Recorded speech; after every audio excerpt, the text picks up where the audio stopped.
Жизнь на глубине 11 километров или 36 тысяч футов. Полная темнота, абсолютно жуткое давление, которое больше, чем на поверхности Земли, в 1100 раз. Это давление в несколько раз больше даже, чем давление промышленного пресса, который раздавливает старые автомобили и прочий металлический лом и превращает его в спрессованные кубы металла для переплавки. А теперь представьте себе, что на такой глубине Марианской впадине живут гигантские рачки, амфиподы. Длина этих рачков до 30 сантиметров, 1 фут. Как? Как, скажете вы? Как может этот рачок жить под давлением, которое расплющивает металлический автомобиль? Ну что же, отличный вопрос. И ответ очень интересный и неожиданно логичный. Живые организмы на дне Марианской впадины не сопротивляются давлению так, как это делает автомобиль. Они пользуются другим принципом. Металлический автомобиль раздавливает не сам металл, его раздавливает как бы пустым пространством внутри него.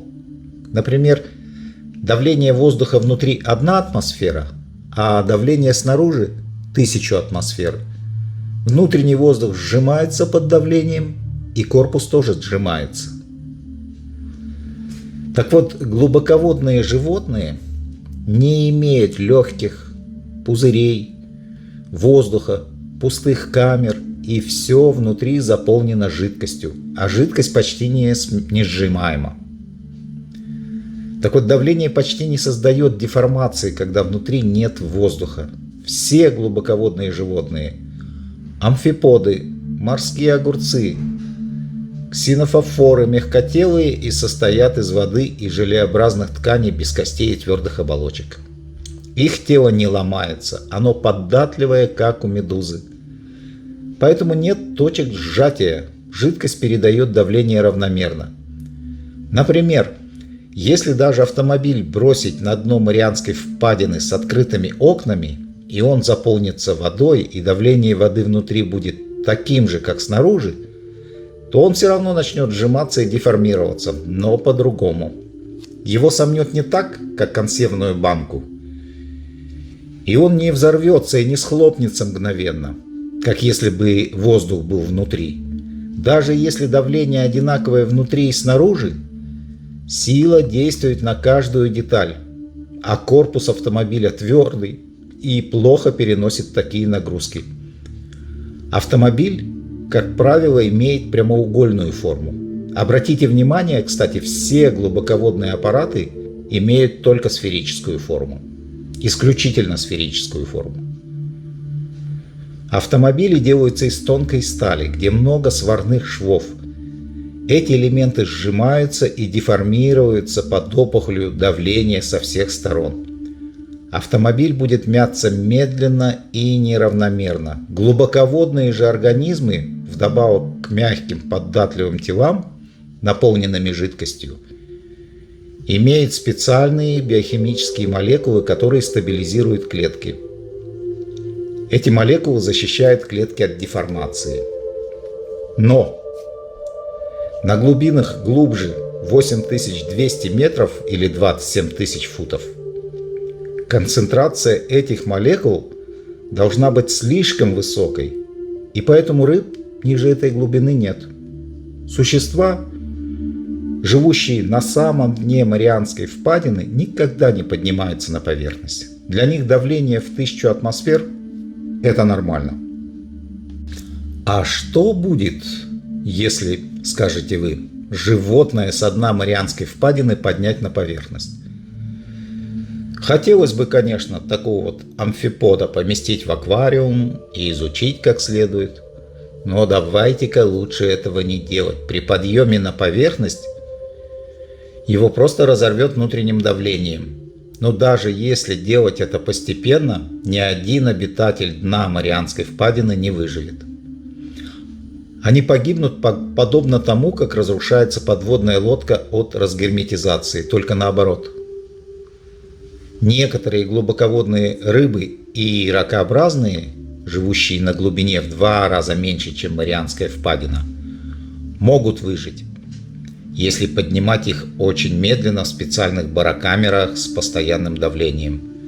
Но жители самого дна не смогут выжить при нормальном давлении при любых мерах предосторожности, просто потому, что эти глубоководные виды используют молекулу триметиламиноксид. Эта молекула стабилизирует белки в условиях чудовищного давления и помогает животным выжить на дне океана. Но при низком давлении молекулярный баланс нарушается, белки теряют правильную форму и клетки перестают функционировать. Чем глубже существо живет, тем больше этих молекул в его организме.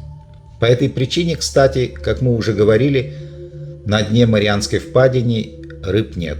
А у животных, которые там живут, биохимический состав просто несовместим с жизнью при нормальном давлении. Самые глубоководные рыбы, липарисы, живут на глубине максимум 8 тысяч метров, 26 тысяч футов. Глубоководные липарисы – это такие рыбы-улитки с мягким телом и высоким содержанием молекул триметиламиноксида, такого своеобразного антидота, помогающего им справляться с экстремальным давлением. Батискаф с людьми, который первым опустился на дно самой глубокой точки Марианской впадины, назывался Триест. Этот батискаф выдерживал чудовищное давление благодаря прочному металлическому корпусу шарообразной формы. Самая прочная форма – это сфера, потому что давление распределяется равномерно по всей поверхности, нет углов, швов, и сила воды давит одинаково со всех сторон. Давление на дне впадины, на дне Марианской впадины, это примерно 1100 килограмм на сантиметр. Чтобы вам было легче представить, это как 100 слонов, стоящих на одной почтовой марке. Толщина стали Триеста была 9 сантиметров или 3,5 инча. Корпус батискафа внутри заливался бензином, потому что бензин легче воды и почти не сжимается и не дает всей нагрузки напрямую воздействовать на внутреннюю сферу. Иллюминаторы из толстого акрилового стекла и очень маленькие, чтобы их не раздавило. Современные батискафы делают в основном из титана, который легче и прочнее, и они более оборудованы разными двигателями и манипуляторами. Вообще, глубоководных рыб очень много, и большинство из них напоминают фантастических существ из ада или пришельцев. Огромные зубы, способность светиться в темноте, прозрачное тело, телескопические глаза. У всех этих видов отсутствует плавательный пузырь, который есть практически у всех рыб, живущих у поверхности. Особую нишу занимают гадюковые рыбы, viperfish, живущие на глубине до более 2800 метров, 9000 футов. Они вырастают до 30 сантиметров или 1 фут длиной и имеют длинные острые зубы, чтобы надежно удерживать бьющуюся добычу. Рыба-гадюка охотится в полном мраке, приманивая жертву светящимся люминесцентным огоньком на кончике усика.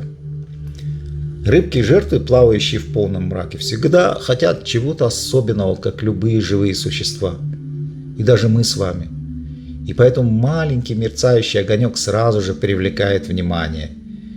И вот не успела рыбка даже порадоваться, что нашла что-то необычное, как молниеносный бросок из темноты, и длинные острые зубы хватают жертву.